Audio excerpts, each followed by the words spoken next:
ইতিমধ্যে একটা নৃত্য দেখলাম আমরা, গ্রুপ নৃত্য। পাশাপাশি আজকে ফুলের হাসি ফাউন্ডেশনের প্রতিষ্ঠা বার্ষিকী উপলক্ষে আমরা যারা এখানে আমরা অধীর আগ্রহে বসে আছে আমাদের ছোট ছোট শিশুদের, আমাদের সন্তানদের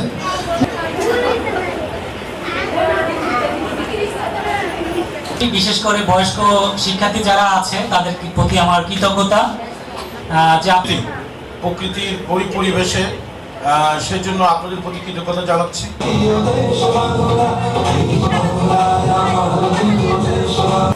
একটু ধরবেন ভাই, একটু ধরবেন দাও না, রাখবেন রাখবেন। প্লিজ স্টেজ চলে আসবেন। সাংবাদিক প্রণয়দা, আমাদের উপদেষ্টা ফুলের হাসি স্কুল, স্টেজ থাকেন।